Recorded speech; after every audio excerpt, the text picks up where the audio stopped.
Halloween. How spooky.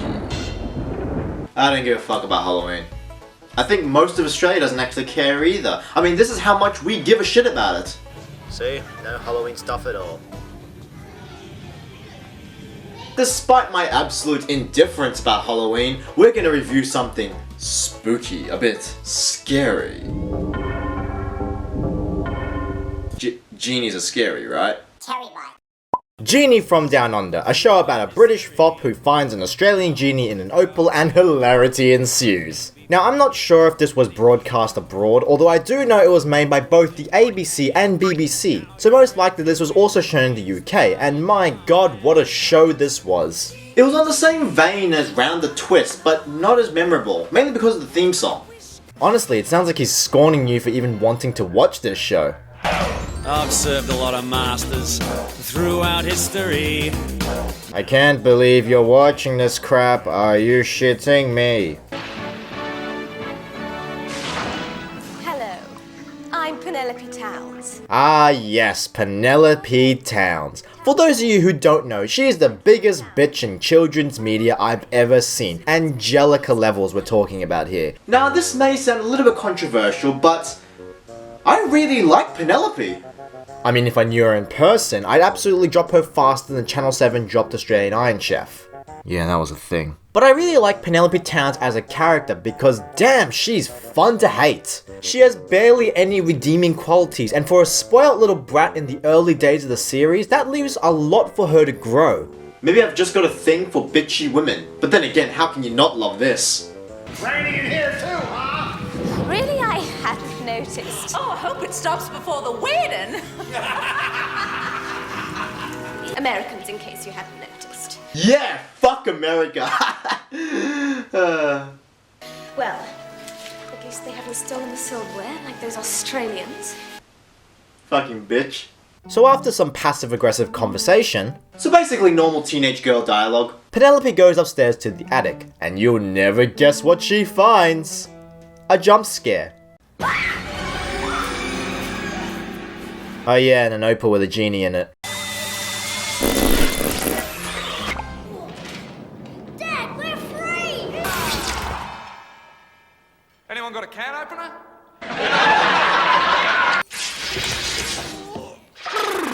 It's hard to believe, but back in the day, that effect really blew my mind.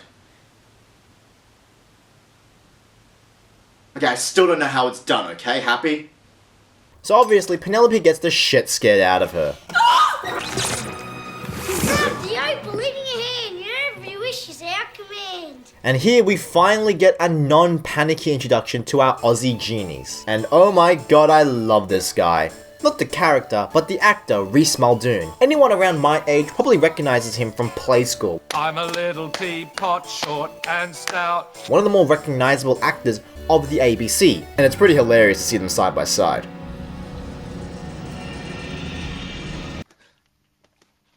Hello, I'm Gloria Grand. You have one complete day of unlimited wishing, then you have to send us to Australia and set us free. It's pretty straightforward. Oh yeah, and he has a kid. A small indiscretion with the Grand Magician's wife. And out popped the young bloke. Yep, that kid was an accident. The genie fucked somebody else's wife and out popped that baby. What was this rated again? Gee, hello!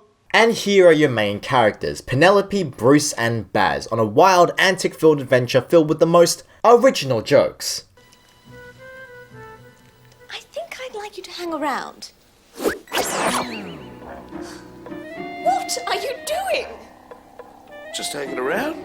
Ugh, you might as well got a noose and actually hung yourselves. In this first episode, Penelope's mother is getting married to a lord who is a bit of a square, but I'm really quite him. As a matter of fact, I'm a bit of a cool dude.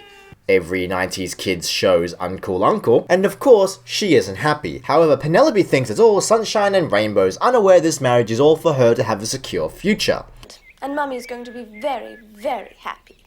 If you could be a fly on the wall right now, you'd see how unhappy your mother really is. I wish I were then, so I could prove you wrong. No! It's a beautiful day after all, my lady. Oh my god, that's horrifying! There you go, ladies and gentlemen, there's your Halloween special. consume you. So after a bunch of antics, Penelope decides to help her mother and stop the wedding, much to her mother's surprise and relief. I beg your pardon? No worries. Yep, those two are gonna bang. I would say this is hackneyed writing and cliche without a doubt, but really, how can you say no to Reese Muldoon? Oh, Reese. So at the end of the first episode, Penelope decides to go full bitch mode and wants all the wishes in the world, much to the Genie's dismay, as they just want to go back to Australia and be free. For one day, I can have you for as long as I like, can't I? I have no intention of going to Australia. I won't be seen dead down there. 20 million pounds? Yes, Master. 500 square miles. How much is it worth? 20 million pounds. Now that's comedy.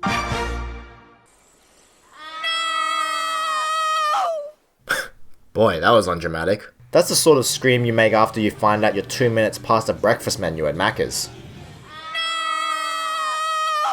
And that was the first episode. Now, unlike my other lookbacks where I look at one episode per season, I'm not gonna do that. Now, there's two reasons why. The first one being, there's only 2 seasons. But secondly, and more importantly, this series have a more overarching plot, and it's about character development. So, it's kind of hard to talk about specific episodes. It's not as if the episodes themselves are self-contained, they are. It's just that new characters come into play within the story, such as Penelope's mother and her maid, and of course the two antagonists Conrad, oh la la, look at that mullet, and Mayor Gribble, Otto von Meister. These two tour guides, while being absolutely disgusting and dreamy, were part of the family that used to own the opal before Penelope's, so they constantly try to steal it back, unaware of the genies inside. There's also a subplot about how Bruce constantly tries to trick Penelope to wish for his freedom, such as in episode 3, where he tries to fool her into saying it, only for Baz to fuck it up and be transported directly inside the opal. And seeing how Penelope now doesn't hold the opal but is rather inside it, she can't make any wishes. I could grow old and maybe even die in here. And then they rot and die. As opposed to dying, then rotting. No, of course not. Bruce has to convince Penelope's mother to go out and find the opal, and more hijinks ensue. Your ladyship, take my hand. Take my hand.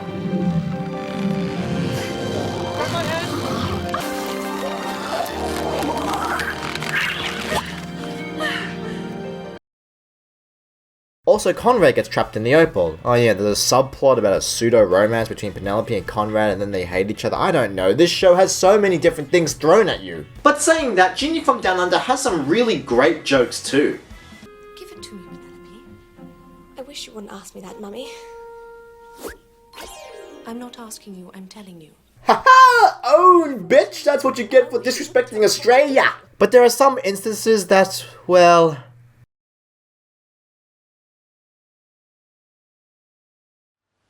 Did I forget to mention that the genies were, constantly referred to as slaves?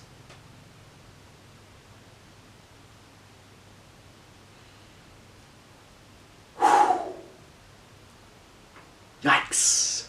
Each episode is essentially either Penelope's wish going wrong, or these two mullet heads trying to steal the opal back. And while this may seem pretty standard, they are. But most of the episodes are pretty hilarious. Like one episode where Penelope wishes to be rich and be back in England, only to be stopped in customs because the money was stolen by the Reserve Bank, because the money has to come from somewhere. So her family is locked up while the customs man has the opal and makes wishes unknowingly. It's all silly and I love it. And the classic let's fuck with people's love episode.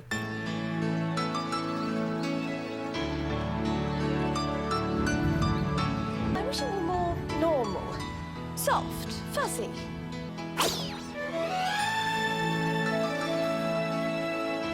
I wish it were just plain old-fashioned love. As corny as that was, I remember laughing my ass off at that scene. I think the success of these episodes run on the fact that a lot of Penelope's wishes backfire, so it's great seeing a bitch getting punished. And not in that way. God, she's 14 for goodness sake. Penelope is, ironically, what makes the show so great, to see her grow, gain empathy for others, even for her genies. And yes, it is fun to see bad things happen to her too. That is until season 2. Because, well, I fucking hate Penelope in season 2. And here's why. So on the season 1 finale, Bruce has a chance to free himself because We've only got one wish and we are going to be free! but at the cost of Penelope and Conrad being trapped in the Opal. Yeah, they recycled that idea already. Nice one, ABC. Blackfaced and recycled storylines. Now I can see where Channel 9 got the inspiration from. So anyway, Penelope essentially guilt trips Bruce to remain a genie because he's just as bad as other masters if he does that. I'm doing this for you and me. See? Selfish and greedy, like everyone.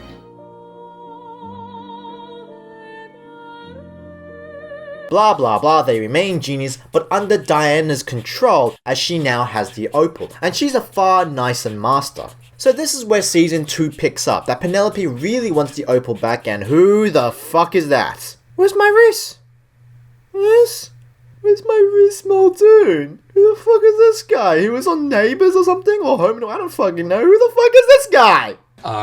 This is cruel. So we get this guy. He's actually a fair replacement, and I do like how they actually recapped season 1 and refilmed him in the role. Anyway, I'm getting off track here. Let's just talk about why Penelope's a cunt.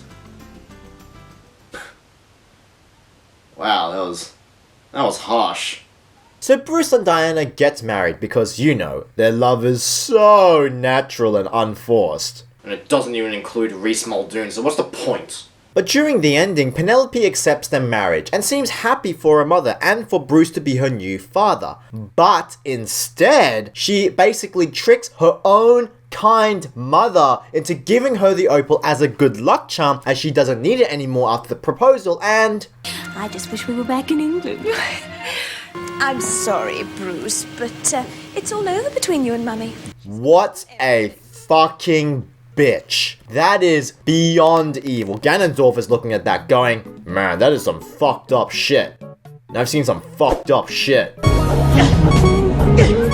And through this one act, Penelope becomes someone you love to hate to someone you wish would throw themselves in front of a truck. But despite my fiery hate for her, the whole of season 2 is a little bit more clumsy.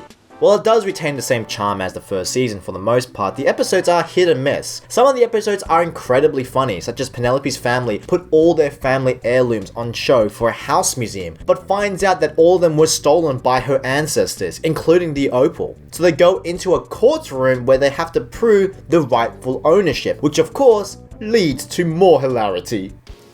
Objection, Your Honor! Why are you objecting? I don't know, I just saw it on television and thought... Miss Town, do you wish to be thrown in jail? Certainly not. So you're telling me a courtroom full of historic figures from 1,000 years ago is more realistic than a regular Phoenix Wright case? Also, Penelope's mother is a badass.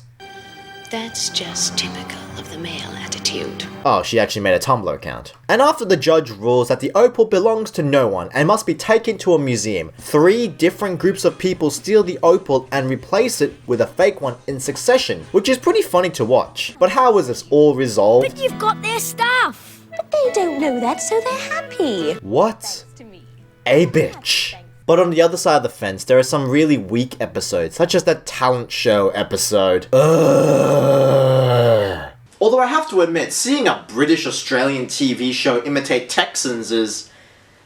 well, it's something. Hey, you got a great country here, too. Of course, your outback ain't near as big as ours back home, but what the heck? It's about as convincing as my own Australian accent. Fuck yeah, cunt. Oh my god. Country music. Everyone, evacuate from the video. You're about to hear late 90s stereotypical country music. Come on, let's go. I'm a fast-moving girl, think loose and... You know, I think the point of this TV show is to just demonize British people. I mean, think about it. Every single British person in the series, except for Lady Diana and her maid, are absolute dickheads. Especially this guy, who's apparently supposed to be attractive. Also, this is how the stock market works. Investment Montgomery. He asks all three of them out to a date. The same event, mind you, as if they wouldn't find out. Idiot. And so the girls try to get revenge on him. How? By completely ruining his investments, making him bankrupt and launching him into the sky, which the fall will probably kill him. Man, Penelope, you're really trying to make Ganon look like a misunderstood soul, aren't you? But to be fair to Season 2, it does experiment a lot more with character relationships. I mean, Lady Diana has a new romantic interest, and Bruce gets all huffed about it. It's like they're trying to fool us about thinking they won't get married by the end. As if. This is a kid's show. There's no way. Yes, Nigel, I will marry you. Oh, fuck. But the very last episode of the series, in my opinion, kills the show and any remnants that Penelope can be a decent human being. Her magnus opus in evil deeds. So after a few events, Bruce and Diana get married again, as Penelope in the first episode essentially wiped her memory beforehand. But this time, Bruce reveals he's actually a genie, and Diana, after a tiny bit of internal struggle, decides to free Bruce after the wedding ceremony, so she can wish for a perfect event. Pretty basic stuff. The genies are going to be free, Diana and Bruce are in love and happily ever after, Penelope and Baz become siblings, it's all one big happy family. Except... after a pretty awful wedding ceremony where a bunch of Japanese tourists are getting married in the outback, what? And after everyone is all lovey-dovey, including Conrad with Penelope, are you kidding me? Diana throws her bouquet, and of course, the opal lands in Penelope's hands. And what do you think Penelope does at the end? Do you think she pauses, thinks and reflects, but then hands the opal back to her mother because she accepts that she's happy? Or maybe she makes the wish for her mother, wishing for the genies to be free, closing her arc. I wish Mummy to forget all about this genie business. But Penelope! Bye, Penelope. Oh, come on! I mean, for fuck's sake, Penelope doesn't actually wish for the ceremony to be over. Bruce and Diana still get married, but they remain genies. They still remain as slaves under Penelope. And look how happy she is. And look how unbelievably okay everyone else is with this. No hard feelings? Yeah, no hard feelings. No, hard feelings all around. This is bullshit. You can't do that. Why is Bruce and Baz so accepting of their fates? She didn't set them free. Hell, that means he's gonna outlive his own wife and remain alone again unless Penelope doesn't do anything. I don't think I've been more disappointed by a series finale. Actually, that's a lie. Round the Twist had the worst. What the fuck? And that was A Genie from Down Under. Started off strong, but as the series developed, so did Penelope's sociopathic, devious use of people to get what she wants. It's amazing, really. I think she needs to be the top 10 evil protagonist list on BuzzFeed with a silly gif of her saying, "Lol, she was so evil." $28,000 a year, ladies and gentlemen.